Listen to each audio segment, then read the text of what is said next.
Shalom, selamat pagi teman-teman dan Pak dosen. Perkenalkan, nama saya Rian Omega Fiakani. Saya dari program studi PGSD kelas D. Di sini saya akan mempresentasikan tugas presentasi video mandiri, yaitu tentang permasalahan pendidikan pada bab 8. Yang pertama, masalah pokok pendidikan di Indonesia. Sistem pendidikan menjadi bagian yang tak terpisahkan dari kehidupan sosial budaya masyarakat. Permasalahan dalam pendidikan selalu ada kaitannya dengan masalah-masalah di luar pendidikan. Misalnya, masalah mutu hasil belajar suatu sekolah tidak dapat dilepaskan dari kondisi sosial, budaya, dan ekonomi masyarakat sekitarnya. Yang kedua itu adalah jenis-jenis permasalahan pokok pendidikan. Jenis permasalahan pokok pendidikan ini dibagi menjadi 4, yaitu yang pertama, masalah pemerataan pendidikan, pelaksanaan program pendidikan atau perluasan kesempatan belajar. Yang kedua, masalah mutu pendidikan. Pendidikan yang bermutu adalah pelaksanaan pendidikan yang dapat menghasilkan tenaga profesional yang berkualitas. Mutu pendidikan menjadi suatu permasalahan apabila hasil pendidikan tersebut belum mampu mencapai jarak yang diharapkan. Masalah pendidikan yang harus disoroti dan harus dapat penanggulangannya adalah masalah pemerataan mutu pendidikan, terutama antara daerah perkotaan dan daerah pedesaan. Yang berikut adalah permasalahan aktual pendidikan di Indonesia. Permasalahan ini dibagi menjadi 4, yaitu yang pertama, masalah keutuhan pencapaian sasaran.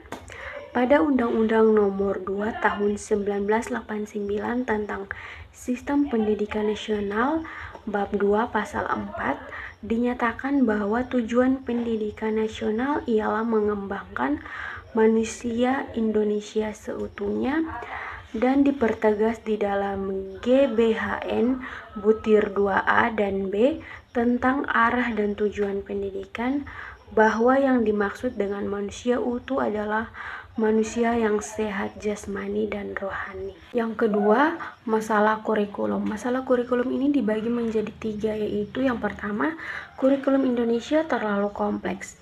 Siswa terbebani dengan segudang materi yang harus dikuasainya sehingga siswa harus berusaha keras untuk memahami dan mengejar materi yang sudah ditargetkan. Yang kedua, seringnya berganti nama. Yang ketiga, kurangnya sumber prinsip pengembangan. Pengembangan kurikulum pendidikan tentu saja berdasarkan sumber prinsip, yaitu data empiris, data eksperimen, cerita, dan akal sehat. Namun faktanya, data hasil penelitian itu sifatnya terbatas. Terdapat banyak data yang bukan diperoleh dari hasil penelitian, tetapi sering diambil dari adat hidup masyarakat. Permasalahan aktual pendidikan di Indonesia yang ketiga adalah masalah peranan guru. Yang kita ketahui itu, guru adalah salah satu komponen yang penting dalam pendidikan.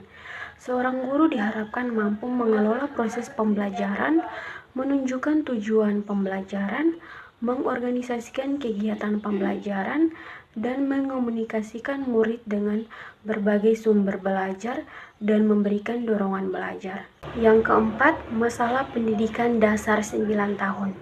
Hambatan-hambatan dalam pelaksanaan pendidikan dasar 9 tahun antara lain, yang pertama, realisasi pendidikan dasar, yang kedua, kurikulum yang belum siap, dan yang ketiga, pada masa transisi, para pelaksana pendidikan di lapangan perlu disiapkan melalui bimbingan, penuturan, dan penataran.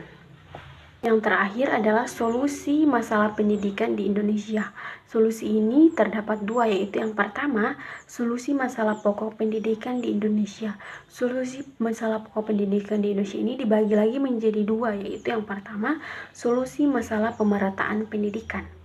Hal dasar yang sangat dibutuhkan dalam upaya pemerataan pendidikan adalah dana.